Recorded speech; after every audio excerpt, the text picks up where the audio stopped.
Hello and welcome to the first ever episode of Three Arrows Automotive with me, Dan Skelton. And we're going to start this incredible journey by delving into the world of electric cars, which over the past few years have become far more common on the road. Now there's loads of new components that we need to consider when we look at electric cars that we've never seen before on combustion engine vehicles. And today we're going to look into how the electric motor works. Now the electric motor, when we compare to a combustion engine vehicle, is the equivalent to the engine, whereas the batteries are the equivalent to the fuel tank. And that's often something when we talk about electric cars we get confused about. Now the electric motor kind of looks something like this, although not exactly like this, I will say. What we have in the middle is a magnet, and that magnet itself is directly connected to the axle.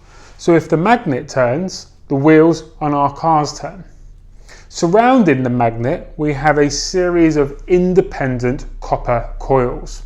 So essentially independent pieces of copper. Now this is really important, and if any of you can ever remember back in school, copper as a metal is not magnetic. But if we were to pass an electrical current through copper, it becomes magnetic. So it gives us the ability to manipulate whether or not it's magnetic and when it's magnetic as well. All of those copper coils, as you can see in my diagram here, are connected to our high voltage battery. So how does it work? Well, we've got our magnet in the middle, and remember that can spin round. So I want you to imagine for a second that I put an electrical charge into this first copper coil here, then after that into that copper coil, and then into this copper coil. Now because that started off being magnetic, then that one became magnetic, and then that one became magnetic, our magnet in the middle decided to attract to it and pull forwards, meaning that it rotates around, thus giving us forward motion, drive. And if we were to continue that process all the way around, we would continue going and build up more and more speed. Let's look at it another way. If instead of putting the charge into this one, then this one, then this one, if I was to instead put it into this one first, then this one, then this one, what would happen? Well, because we're magnetizing those copper coils in the opposite direction, what we find is our magnet turns in the opposite direction, meaning our car goes the other way. So if you consider the blue that I've put on here is our drive, our going forwards, and the green that I've put on the board is going backwards. We have our forward gear and our reverse gear. And it is essentially as simple as that.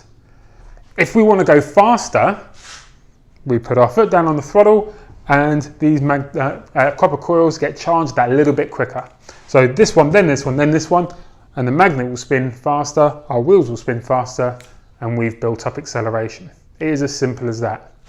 Now here's the really cool bit. Most automotive manufacturers, actually I'm probably going to guess all automotive manufacturers put some software in there to restrict this, but the theory is by nature of how this works, and there's no real gears as such, it's just charging the copper coils in different directions, you could achieve the same speeds and the same acceleration in reverse as you could going forwards, because there's nothing holding it back apart from software. I want to make it very clear at this point, I'm not encouraging any of you to do drag races in electric cars in reverse, but the theory's there. That's the basic of how an electric motor works.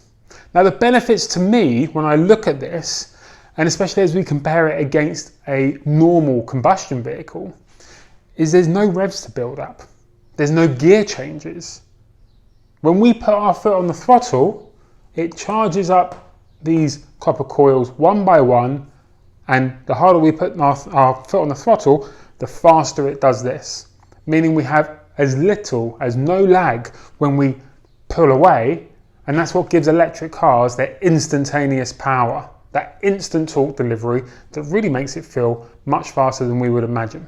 It's really, really clever stuff. And because it doesn't have to work very hard to get going, when we consider urban environments, cities, stopping, starting, they're actually better in terms of energy consumption than an equivalent combustion vehicle, be it petrol or diesel. So in those types of scenarios, not only is this simple, but it's highly, highly effective.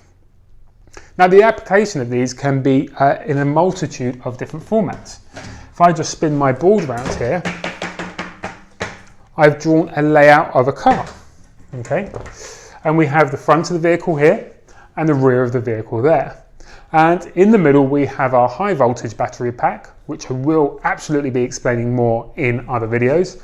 And on this example, we have an electric motor sitting on the front axle, meaning it's front wheel drive. Now these electric motors are far smaller than your contemporary engines, don't take up as much space, but in terms of their density are quite heavy for their size. So actually it being positioned on the axle gives us the ability to have great handling and dynamic abilities on the car. So to reiterate what we looked at on the other side of the board, when we put our foot down, the batteries will send electrical current to the electric motor, individually put electricity to the individual copper coils, and our magnet will follow that, spin around, and in turn our axle will spin, and then our wheels will also spin as well, giving us drive. I really hope you've enjoyed this video. It's a simplified version of how an electric motor works, but I really hope it gives you an insight into how this technology works and some of the benefits that you may see. If you like this video and want to see more, please press the subscribe button, and I'd be really keen to hear any of your thoughts and comments in the boxes below. Thank you very much. Goodbye.